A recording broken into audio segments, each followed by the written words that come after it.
बड़ी बात कही, आप ही की बात से याद आ गया। पुतिन साहब ने जो बोला, भारतीय संस्कृति की प्रशंसा करते हुए कहा कि ये एक परी कथा जैसी है आपकी संस्कृति। फिर आगे कहा कि रूसी समाज का एक हिस्सा है जिसमें भारतीय संस्कृति को पूजा की जगह दी गई है। मतलब it is a subject of worship. आपका कल्चर ऐसा है। सौरभ जी, एक बहुत खूबसूरत आपको बात बताऊंगा। वहां पर जो हम कहते हैं जनरली कि इंडिया में हॉस्पिटैलिटी बहुत हाई लेवल की होती है, वहाँ की जो मैं हॉस्पिटैलिटी देखा, क्योंकि यूरोपियन कंट्री के बारे में हम देखते हैं कि कंज्यूमर माइंडसेट के लोग हैं, इनको हॉस्पिटैलिटी दूर दूर तक इनका नाता नहीं है, इनका तो मार्केट फिलॉसफी जीने वाले हैं। रशियन लोगों में मैंने देखा, वहाँ पर देखा कि आपको यदि उनको, जैसे हम जनरली आज के क्या करते हैं, कैब बुक कर दिए, अपने घर कोई आ गया है गेस्ट, वो आपको रिसीव करने जाएंगे, 10 मिनट पहले पहुंचेंगे और हर रोज जाएंगे आपके साथ। हॉस्पिटैलिटी का इतना बड़ा गेस्चर, मैंने उससे पूछा कि जर्मनी में आपको कहीं देखने को मिला? वो कहते हैं ये चीज हमें भारत में मिलती है। तो एक कल्चरली कितने अभी दिन में हम प्रोग्राम में थे तो सर ने बताया कि वहाँ लोग आपको मिले तो क्या बोले। हाँ, एयरपोर्ट में मैं सिम लेने गया, सुनने लायक बात है। हाँ, तो उन्होंने इंडिया ने कहा यू आर फ्रॉम मोदी। ये है, इसको कहते कल इन्फ्लुएंस कहते हैं। और वो मैं उनसे पूछा, फिर मिर्ची लगी होगी कहीं। अब ट्रम्प को मिर्ची लगी तो ट्रम्प भारत ने भी लगी, भारत इसकी यहाँ कपूर वाले जो थे यहाँ लगी। वो तो अलग बात है। मैं हमेशा कहता हूं कि करिश्मा को आप दीवारों में और बाउंड्री में नहीं बांध सकते हैं। करिश्मा एक ऐसा, यही बात है कि इतिहास का एक बहुत बड़ा करिश्मा कि दोनों करिश्मेटिक लीडर एक साथ में, दोनों मजबूत इच्छा शक्ति। हम ये आप सब लोग अग्री कर रहे हैं कि जिन जियोपॉलिटिकल रियलिटीज के अंदर ये मुलाकात हो रही है, विजिट हो रही है, ये एक माइलस्टोन विजिट है। ये यहां से कुछ और बड़ा होने जा रहा है दोनों देशों के संबंधों में। चलें, ठीक है, बड़ा अच्छी बात है। फिर वो व्यापार में हो, रक्षा के क्षेत्र में हो, चाहे पीपल टू पीपल मूवमेंट में हो। बताना चाहूंगा, हमारा 85-88 में अगर आप जाएं तो 75 to 78% of our defence exports imports used to be from Russia जी। वो वहां से इतना आता था। फिर अगर 2016 तक भी देखें तो 60% फिर भी ये रशियन इक्विपमेंट आता था, चाहे वो टैंक हो, चाहे वो सुकोइज हो, चाहे वो और साजो सामान हो। अब क्या है, अब अभी भी ये रशिया नंबर 1 पे चल रहा है, 36% पे आ गया है। 36 पे रशिया है, सेकंड नंबर पे फ्रांस आ गया है, बिकॉज राफेल दिए हैं 33% पे। तीसरे नंबर पे कौन है? यूएसए नहीं है, इजराइल है।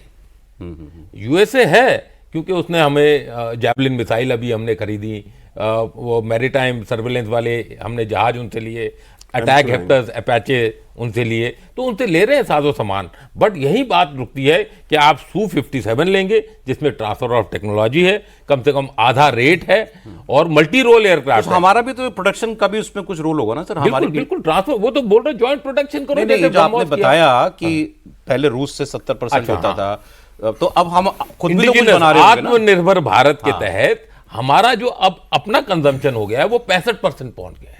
वो कम से कम 15 या 20% मैक्सिमम होता था, बाकी सब इंपोर्ट हमको करना पड़ता था। वो 65 अब इंडिजिनस कंटेंट हो गया है, तो उसलिए भी ये परसेंटेज कम आई है। लेकिन सैंक्शन की वजह से रूस को कहाँ मार पड़ी है, जो वो आज से 3 साल, अगर 5-5 साल का साइकिल होता है, क्योंकि इक्विपमेंट को ऐसे हर साल में आप नहीं बांट सकते, तो मैं बोल रहा हूँ 5 साल पहले की जो बात है, तो वो 19 से 20% उसकी पूरे वर्ल्ड में एक्सपोर्ट्स थे डिफेंस इक्विपमेंट के। अभी इस साल के अगर आप 2020 से 24 वाला 5 ईयर्स देखें तो 7.8 रह गया है सैंक्शंस की वजह से। 3 कौन है उसके बड़े? एक इंडिया, एक चाइना, एक कजाकिस्तान। तो रूस के लिए इंडिया से दोस्ती बहुत मायने रखती है। अभी मैं एक किसी को पढ़ रहा था, तो उसमें एक बड़ी इंटरेस्टिंग बात उन्होंने लिखी थी, और ये स्पेशली उन्होंने कहा आफ्टर ऑपरेशन सिंदूर के बाद। इससे पहले ठीक है, आप हथियार खरीद रहे हो, जहाज खरीद रहे हो, वो वॉर टाइम में तो कभी यूज हुए नहीं, इससे पहले तो कभी हुए नहीं इस्तेमाल। अभी वो सारे हथियार टेस्ट हो गए, अरे चाइना के भी हो गए, बात सही है। सुखोई में डाल के अपने ब्रह्मोस से उनके रनवेज को, भारत ने जिन जिन हथियारों या प्लेटफॉर्म्स का इस्तेमाल किया वो बैटल टेस्टेड हो गए पूरी दुनिया के लिए कि साहब ये हथियार जो है, ये आपने सुखोई चलाया तो सुखोई, राफेल चलाया तो राफेल, ब्रह्मोस मिसाइल चलाई, S-400 चलाया, सब कामयाबी से दुनिया ने देख लिया। अब जब भारत उसको रीऑर्डर करता है तो वो एक तरीके से ठप्पा लग जाता है कि ये इक्विपमेंट बढ़िया है। जितना यूज हुआ 280 मिसाइल हमने दोबारा ऑर्डर कर दी। तो दुनिया में अब इनके ब्रह्मोस के ऑर्डर्स बढ़ गए, राफेल के ऑर्डर्स बढ़ गए, S-400 में दुनिया की दिलचस्पी बढ़ गई। क्योंकि भारत ऑर्डर कर रहा है। सो दैट इज, ये भी एक वजह है कि ये सारे देश जो हैं इनके लिए हम इंपॉर्टेंट हैं। और जो दावे कर रहे थे सौरभ जी, कि जो अब एक बार कंप्लीट कर। तो जो लोग ये दावे कर रहे थे कि हम कितने जहाज गिरे और क्या क्या बातें थी सारी, उनका तो कोई ऑर्डर नहीं आया ना दुनिया में। अगर गिर रहे थे तो उनके एयर डिफेंस का तो कोई सिस्टम का HQ-9 का तो कोई ऑर्डर नहीं आया दुनिया में, JF-17 का तो कोई ऑर्डर नहीं आया, लेकिन जो इंडिया ने वेपन्स यूज किए उन सबके ऑर्डर है। सबके ऑर्डर है, सही ठीक बात है। तो जो फैक्ट्स होते हैं ना वो प्रोपेगेंडा से ज्यादा बोलते हैं।